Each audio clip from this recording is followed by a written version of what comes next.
पहले अपहरण का अपराध पंजीबद्ध हुआ था, उसी अपराध में हत्या का अपराध, बालिका 12 वर्ष से कम उम्र के बच्ची के साथ जो बलात्कार होता है उसका अपराध, साक्ष्य छुपाने का अपराध और रेप विथ मर्डर का अपराध, इन सारे जो अपराध हैं उस पर अपराध दर्ज करके घटना की अपराध की विवेचना की जा रही है। बड़ा सवाल ये कि उस वक्त किसी ने देखा क्यों नहीं। इसके साथ साथ जब बच्ची को लेकर वो नीचे गया गाड़ी में तब क्यों किसी ने नहीं देखा, ये भी एक बड़ा सवाल है। और बहुत सारे सवाल के जवाब भी आने बाकी हैं क्योंकि पूछताछ पुलिस लगातार उसे कर रही है। एक बात है इसमें कि वो जो कार वहाँ खड़ी रहती थी उसका एक दरवाज़ा लॉक नहीं होता था, खुलता था, ये सबको मालूम था। वो कार हमेशा वहीं खड़ी रहती थी और इतनी गर्मी में धूप में वहाँ पर जब रख दिए तो वो बॉडी जो फफोले आए थे, जो कालापन आया था, वो गर्मी की वजह से आया था। आप सवाल करेंगे कि उसके चाचा के चेहरे पर कपड़ा क्यों है, उसका चेहरा दिखाया क्यों नहीं जा रहा है। तो आपको बता दूं कि जो कोर्ट के नॉर्म्स हैं, जो कोर्ट के आदेश हैं, उसके मुताबिक जो पीड़िता है उसके परिजनों का या फिर यूँ कहें कि जो आरोपी है सगा चाचा है और कहीं ना कहीं सगे चाचा के थ्रू जो है उस बालिका की पहचान उजागर हो जाएगी। जब तक कि इस केस में कोर्ट ट्रायल में भी हमारी टीम काम करते रहेगी जब तक कि आरोपी को हम कठोर दंड न दिला दें। और इन पूछताछ के बाद पुलिस इस नतीजे पर पहुंची कि जो मुख्य आरोपी है जिसने इस कृत्य को अंजाम देना है वो सगे चाचा है। अब बड़ा सवाल ये कि उसने आखिर इस कृत्य को अंजाम क्यों दिया, अपनी सगी भतीजी के साथ में उसने कृत्य किया। शॉर्ट पीएम रिपोर्ट का खुलासा हुआ, जब वो हमें मिला उसमें सेक्सुअल असल्ट होना पाया गया। डॉक्टरों की टीम से चर्चा की गई और जब हमारे जो एविडेंस है और पूछताछ के जो उनके बयान हैं और जो उनके कथन हैं और उनकी स्वीकारोक्ति है, आरोपी की जो स्वीकारोक्ति है, उसके आधार पर ये निष्कर्ष पर पहुंचा गया कि ये आरोपी सोमेश यादव है, जो उस बालिका जो बच्ची है उसकी सगा चाचा है। नमस्कार, जय जोहार, जय छत्तीसगढ़। खुलासा हो गया है, प्रेस कॉन्फ्रेंस हो गया है दुर्ग पुलिस का। 6 साल की मासूम के साथ जिसने दुष्कर्म किया और उसके बाद उसकी हत्या की और हत्या करने के बाद उसके शव को ठिकाने लगाया, कोई और नहीं उसका सगा चाचा निकला। पहले पुलिस 3 लोगों को हिरासत में लेकर पूछताछ करी थी, उसमें प्राइम सस्पेक्ट के रूप में उसका चाचा भी था, जिसे पुलिस ने अभी थोड़ी देर पहले बतौर आरोपी पेश किया। आप सवाल करेंगे कि उसके चाचा के चेहरे पर कपड़ा क्यों है, उसका चेहरा दिखाया क्यों नहीं जा रहा है। तो आपको बता दूं कि जो कोर्ट के नॉर्म्स हैं, जो कोर्ट के आदेश हैं, उसके मुताबिक जो पीड़िता है उसके परिजनों का या फिर यूँ कहें कि जो आरोपी है सगा चाचा है और कहीं ना कहीं सगे चाचा के थ्रू जो है उस बालिका की पहचान उजागर हो जाएगी। और इसीलिए उसकी पहचान उजागर ना हो, इस बात का ध्यान रखते हुए दुर्ग पुलिस ने उसके चाचा के जो चेहरे हैं, जो मुख्य आरोपी है, इकलौता आरोपी है, जो वही मुख्य है, वही सब कुछ किया है। और बताते हुए बड़ा अजीब लग रहा है कि रिश्तों को किस तरह से शर्मसार किया है कि अपनी सगी भतीजी, महज 6 साल की बच्ची थी, उस बच्ची के साथ में उसने जो कृत्य किया वो बताने लायक नहीं है। लेकिन पुलिस ने जो थ्योरी बताई है, जो पुलिस ने जो कहानी बताई है, जो पुलिस ने जो स्टोरी बताई है कि कल दिन भर क्या हुआ, सुबह 8:30 बजे से लेकर रात 1:30 बजे तक क्या कुछ हुआ, 2 बजे तक क्या हुआ, 3 बजे तक क्या हुआ, उसके बाद सुबह हुई, सुबह से लेकर आज दोपहर शाम उसके बाद क्या हुआ। और अभी दुर्ग पुलिस ने इस पूरे मामले का खुलासा किया है। इस मामले में 3 लोगों को सस्पेक्ट माना गया था। एक वो जिसकी गाड़ी में बच्ची मिली थी, दूसरा वो जो गाड़ी चला रहा था, जो गाड़ी में बैठा था, जिसने सबसे पहले शव को देखा, और तीसरा वो उस वक्त घटना के वक्त सुबह 8:30 बजे से लेकर 10:30 बजे और दोपहर 12 बजे तक उस घर में कौन कौन थे।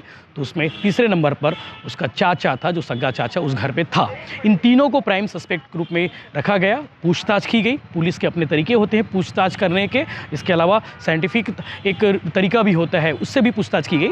और इन पूछताछ के बाद पुलिस इस नतीजे पर पहुंची कि जो मुख्य आरोपी है जिसने इस कृत्य को अंजाम देना है वो सगे चाचा है।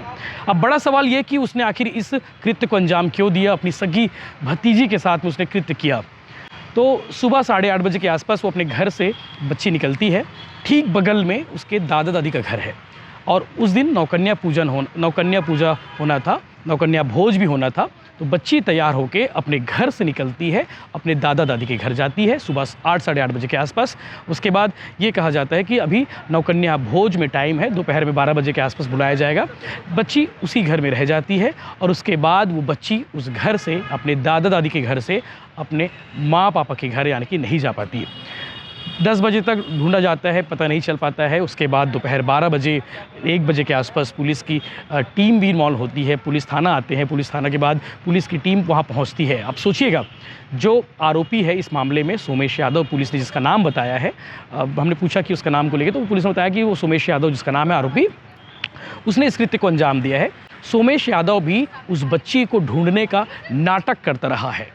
मतलब सोचिए, जब पुलिस की टीम शाम 4:30 बजे के आसपास पहुंची, वो 5 बजे से पुलिस के साथ में घूमता रहा, ढूंढने का नाटक करता रहा, जबकि उस वक्त जो है बच्ची के साथ दुष्कर्म करने के बाद, बच्ची के साथ में सेक्सुअल असॉल्ट करने के बाद जो है वो बच्ची को लेकर नीचे आता है। लेकर नीचे आने के बाद गाड़ी में रख देता है। अब उसी गाड़ी में क्यों रखा, ये भी एक सवाल है। तो आपको बता दूं कि जिस गाड़ी में बच्ची का शव मिला है वो गाड़ी अक्सर उसी जगह पर खड़ी रहती है, घर के ठीक नीचे वो गाड़ी खड़ी रहती है। आप तस्वीरों में देख पा रहे हैं उस गाड़ी को, और उस गाड़ी का एक दरवाज़ा हमेशा खुला रहता है, बाकी दरवाज़ा लॉक रहता है। तो उसको मालूम था कि उस दरवाज़ा खुला रहता है, तो उसने दरवाज़ा खोला, और दरवाज़ा खोलने के बाद उस बच्ची को वहाँ पे नीचे रख दिया, सीट के नीचे रख दिया, पीछे सीट के नीचे, पीछे और बीच के फ्रंट के जो सीट होता है उसके बीच में रख दिया। उसके बाद वो गाड़ी का दरवाज़ा बंद किया। दरवाज़ा बंद करने के बाद वहाँ से चले गया, और वो खुद भी नाटक करने लगा कि हमारी भतीजी गुम हो गई है, बच्ची घर से गायब हो गई है, उसे ढूंढा जाए। लेकिन पुलिस को कल शक हो गया था कि कहीं ना कहीं इसमें किसी घर के आदमी का हाथ हो सकता है, रिश्तेदारों का हाथ हो सकता है। अक्सर इस तरह के मामले देखने को मिल रहे हैं, वो भी दुष्कर्म के मामलों में कोई ना कोई अपना निकल जा रहा है ऐसे मामलों में। तो कल पुलिस इस चीज़ को भी मान रही थी, इस एंगल से भी जाँच कर रही थी। अभी बहुत सारे सवालों के जवाब आने बाकी है। पहला सवाल ये है कि आखिर बच्ची की मौत कैसी हुई। हालांकि शॉर्ट पीएम रिपोर्ट में ये बात खुलासा हुआ है कि कार्डियक अरेस्ट की वजह से बच्ची की जान गई है। तो सवाल ये है कि आखिर उसने जब बच्ची के साथ दुष्कर्म किया तो बच्ची उसी वक्त मर गई थी, या फिर गाड़ी में आने के बाद उसके दम घुटने से मौत हुई है। तो ये एक सवाल है। दूसरा सवाल ये है कि आखिर उसने अपनी भतीजी पर जो है क्या पहले से ही प्लानिंग कर रखी थी कि उस बच्ची के साथ ये गंदा काम करना है। ये बड़ा सवाल है। तीसरा सवाल ये है कि दिन दहाड़े उसने इस कृत्य को अंजाम दिया है, लेकिन घर में, जिस घर में उसने अपनी भतीजी के साथ में दुष्कर्म किया है, जिस घर में दादा दादी रहती है, उसी घर के ऊपर में वो ले जाकर उसने इस कृत्य को अंजाम दिया है। तो बड़ा सवाल ये कि उस वक्त किसी ने देखा क्यों नहीं। इसके साथ साथ जब बच्ची को लेकर वो नीचे गया गाड़ी में, तब क्यों किसी ने नहीं देखा, ये भी एक बड़ा सवाल है। और बहुत सारे सवाल के जवाब भी आने बाकी हैं, क्योंकि पूछताछ पुलिस लगातार उससे कर रही है। एक पांचवा सवाल एक और है, क्या जिस वक्त उसने घटना को अंजाम दिया, सुबह का वक्त था, क्या उस वक्त वो नशे में था। हालांकि अधिकारियों ने इसके बारे में बताया है प्रेस कॉन्फ्रेंस में, जब वो पुलिस खुलासा कर रही थी। तो सवाल बहुत सारे हैं, चूँकि कल शाम से लेकर सुबह दोपहर तक बहुत हंगामा हुआ, बहुत विवाद हुआ, बहुत आक्रोश भी हुआ। चूँकि घर वालों को कहना था, घर वाले लगातार ये आरोप लगा रहे थे कि घर वालों को ही पुलिस प्रताड़ित कर रही है। ये बात अलग है कि पुलिस के प्राइम सस्पेक्ट में घर वाले ही शामिल थे, और इसीलिए पुलिस वाले बार बार उनसे पूछताछ करने के लिए उनसे सख्ती बरत रही थी। तो घर वाले इस बात को लेकर आपत्ति दर्ज करा रहे थे कि उनके साथ में मारपीट की जा रही है, उनके साथ में की जा रही है। लेकिन बड़ा अजीब है, बड़ा मतलब ये खबर बताते हुए भी रिश्तों को जो शर्मसार करने वाली जो बात है, मतलब मैं खुद भी, हम सोच नहीं पाते कि भाई अपने ही कैसे इस तरह के कृत्य कर सकते हैं। छोटी सी बच्ची, मतलब 6 साल की बच्ची थी, अभी स्कूल जाना भी शुरू नहीं की थी। उस दिन रामनवमी दिन था, नौकन्या भोज करने के लिए अपने ही घर गई थी, वो अपने चाचा के घर गई थी, और उसी घर में उस बच्ची के साथ वो दरिंदा ये काम कर डाला। आप सोचिए, मतलब अजीब लग रहा है। मतलब प्रेस कॉन्फ्रेंस करते वक्त पुलिस के अधिकारी भी इस बात को लेके बेहद संजीदगी से बताते रहे, संवेदनशीलता के साथ वो कहे कि आरोपी को कठोर से कठोर कार्रवाई तक पहुंचाने में जो पुलिस भूमिका निभाएगी वो लगातार उस पर काम किया जाएगा, और फास्ट ट्रैक कोर्ट में इसकी सुनवाई की जाएगी, ताकि आरोपी की जो सज़ा है वो जल्द से जल्द हो सके। इस मामले को लेकर प्रेस कॉन्फ्रेंस की बातें आप सुनिए। एडिशनल एसपी सुरेंद्र राठौर और उनके साथ में डीएसपी हेम प्रकाश नायक और चिराग जैन सीएसपी IPS, वो क्या कुछ कह रहे हैं इस बारे में वो आप आगे भी देखिए। लेकिन बड़ा अजीब है, इस मामले में 3 आरोपी बताया बताए जा रहे थे। 3 में से 2 आरोपी को सस्पेक्ट के रूप में रखा गया था और एक आरोपी उसे भी माना गया था। तो 3 में से 1 आरोपी जो है मुख्य रूप से उसे ही ने ही पूरी घटना को अंजाम दिया है। बाकी 2 जो लोग रखे गए थे, जो 2 लोग थे सस्पेक्ट रूप में हिरासत में लिए गए थे, उन्हें छोड़ दिया गया है। ये बात अलग है कि उनका भारी नुकसान हुआ है। अपने आप में ये भी सोचने वाली बात है कि कल तक उसे आरोपी मानकर रखे रहे थे और आरोपी मानकर उसके घर में तोड़फोड़ की गई, उनके साथ पिटाई की गई। अब समझ सकते हैं कि इस मामले में क्या कुछ आगे अपडेट आपको देते रहेंगे। आप बताने में भी अजीब लग रहा है कि उसके सग्गा चाचा ने ही इस कृत्य को अंजाम दिया है। बताई गई थी, ये बताया गया था कि वो नवरात्रि के पर्व पर अपने यहाँ कुंवारी भोजन के लिए जो जाते हैं उसके लिए वो नौकन्या खाने के लिए गई हुई है। अपनी दादी के यहाँ गई, वहाँ से वो कहाँ गई ये पता नहीं चला, जिस पर मोहन नगर थाने में गुमशुदगी का और अपहरण का अपराध पंजीबद्ध किया गया। लगातार खोजबीन किया गया। इस बीच में किसी प्रकार की कोई सुराग नहीं मिल रहे थे, बस मिसगाइड होते रहे। कुछ लोगों ने बताया कि अभी 2:30 बजे जाते देखे हैं, लेकिन पीछा किया गया और जब सीसीटीवी फुटेज खंगाले गए तो दूसरी बच्ची निकली। अचानक 7 साढ़े 7 बजे के आसपास एक सूचना मिलती है कि वहीं जिस घर में बच्ची आखिरी समय देखी गई थी उसी घर के सामने एक कार है, उस कार में उस बच्ची दिखी है, उसकी शव मिली है, मृत अवस्था में मिली है।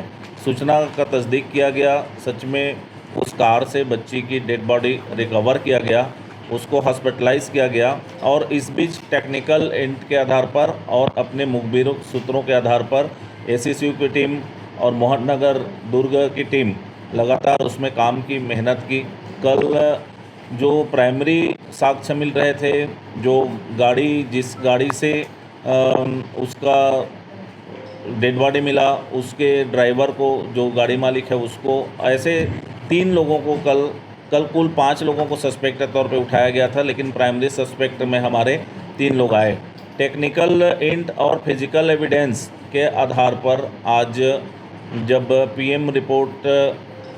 शॉर्ट पीएम रिपोर्ट का खुलासा हुआ, जब हमें मिला उसमें सेक्सुअल असाल्ट होना पाया गया, डॉक्टरों की टीम से चर्चा की गई और जब हमारे जो एविडेंस है और पूछताछ के जो उनके बयान हैं और जो उनके कथन हैं और उनकी स्वीकारोक्ति है, आरोपी की जो स्वीकारोक्ति है, उसके आधार पर ये निष्कर्ष पर पहुंचा गया कि ये आरोपी सोमेश यादव है, जो उस बालिका जो बच्ची है उसकी सगा चाचा है। इसके पूछताछ के आधार पर पूरे विवेचना के तथ्य जोड़े गए। इसमें लगातार हमारी टीम मेहनत करती रही और एफएसएल के साक्ष्य भी इसमें जुटाए गए हैं। इसमें आगे आने वाले समय में डीएनए का भी हम इसमें टेस्ट करा रहे हैं।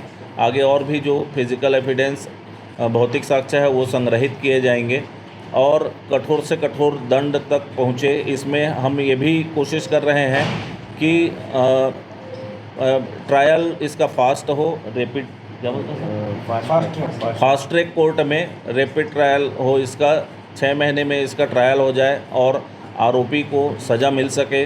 इसके लिए भी ये हमारा जो चिन्हांकित अपराध में इसको रखा गया है और इसमें लगातार हम काम करेंगे आगे भी, जब तक कि इस केस में कोर्ट ट्रायल में भी हमारी टीम काम करते रहेगी, जब तक कि आरोपी को हम कठोर दंड ना दिला दें।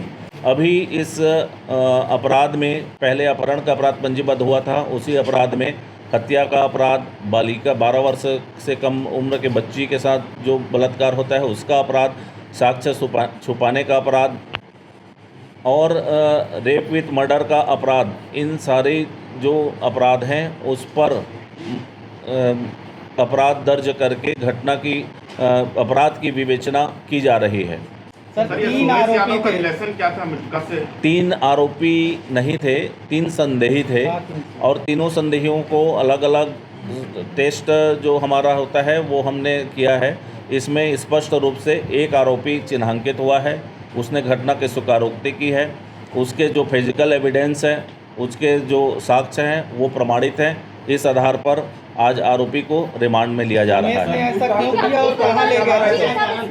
एक करके परिवार की बच्ची को इसके साथ घटना को क्यों अंजाम दिया? क्या पारिवारिक कोई विवाद था? ऐसा कोई विवाद नहीं है, किसी प्रकार की कोई विवाद नहीं है। अच्छे संबंध हैं उनके। अब ये किन परिस्थितियों में कैसे क्या किया, ये अभी और पूछताछ और विवेचना अभी की जाएगी। सर कहाँ से उठाया था, कैसे घटना को अंजाम दिया? उसी के घर में ही वो बच्ची गई हुई थी और वहीं रूम में ही ये ले जा करके उस समय इसकी जो दादी बुआ है वो पूजा के लिए गई हुई थी, भजन लगाई हुई थी। इसी बीच समय पा करके इसने इस घटना को अंजाम दिया है। अभी तक जो साक्ष्य मिले हैं इसमें और भी हमें अभी वर्क करने की ज़रूरत है। हमें जो इसके पुख्ता साक्ष्य संकलित किए जा चुके हैं, लेकिन विवेचना के कुछ पार्ट हैं, कुछ धाराएं हैं जिसमें और भी काम करने की हमें आवश्यकता है। सिगरेट से जलाने और इलेक्ट्रिक शॉक की बात सामने आ रही, क्या वो अभी स्पष्ट प्रमाणित नहीं है। हमने डॉक्टरों से उसमें चर्चा किया है। उन्होंने कहा है कि जब आपको हम पूर्ण पीएम रिपोर्ट देंगे उसमें सारा कुछ आ जाएगा, तब उस तथ्य पे हम बात कर पाएंगे। और जब ही जो शॉर्ट पीएम मिला है उसी के तथ्यों के आधार पर ही ये चर्चा और जो साक्ष्य एकत्रित किए गए हैं। बॉडी जली कैसे वो गर्मी के कारण बताया गया है। जब उसको मौका पा करके उसने, एक बात है इसमें कि वो जो कार वहाँ खड़ी रहती थी उसका एक दरवाज़ा लॉक नहीं होता था, खुलता था, ये सबको मालूम था। वो कार हमेशा वहीं खड़ी रहती थी और इतनी गर्मी में धूप में वहाँ पर जब रख दिए तो वो बॉडी जो फफोले आए थे, जो कालापन आया था, वो गर्मी की वजह से आया था, ऐसा विशेषज्ञों का कहना है। सर ये कार में डेड बॉडी को रखा टर्न, मतलब मामले को टर्न करना चाह रहा था क्या कि ये जिसकी कार है उसने किया? इसीलिए हमने साक्ष्य छुपाने का भी उसमें अपराध पंजीबद्ध किया है, वो धाराएं ऐड किया है। ऐसी कोई बात अभी स्पष्ट नहीं हुई है। यह जांच का विषय है कि उसकी मानसिकता किस विषय का है, कैसा है ये और अब ये सुबेरे 11 से 12 के बीच का घटना है और रात को आरोपी पकड़ा गया है, तब ऐसी कोई स्थिति नहीं थी। जब और भी हम उसके मुलाहिजा रिपोर्ट में सारी चीज़ें अभी आ जाएगी तो करेंगे। इस विषय में हम और जो अपडेट्स आते रहेंगे वो बीच बीच में हम प्रेस रिलीज जारी करते रहेंगे। पुलिस पर सोमेश चाचा 24 साल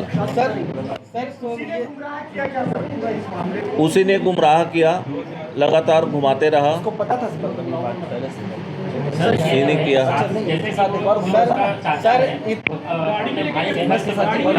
लगभग 7 बजे घटना के समय घर में तो सभी परिवार की घटना का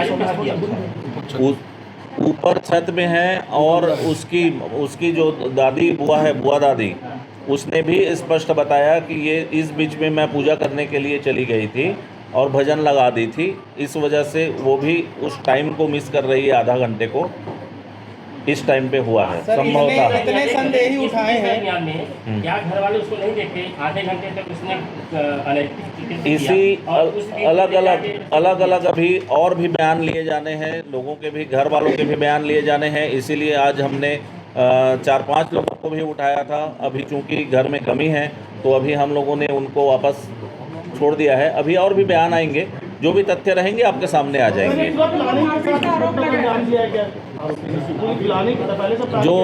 जो ऐसा अभी स्पष्ट नहीं है, ये किस रूप में प्लानिंग किया गया था और क्या उसकी सोच थी, ये जांच का विषय है।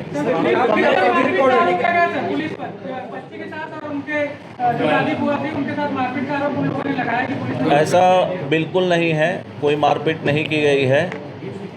जिनका घर जला दिया गया, जिनका कार तोड़ दिया गया, उन पर किसी प्रकार की कोई कार्रवाई है या फिर वो इनोसेंट है? उसमें वो इनोसेंट है और उसका जो भी जिन लोगों ने लॉ एंड ऑर्डर की व्यवस्था उत्पन्न की थी और जिन लोगों ने कल जाकर के वहाँ आगजनी की थी, तोड़फोड़ की थी, उस पर भी पृथक से जांच करके कार्रवाई की जाएगी।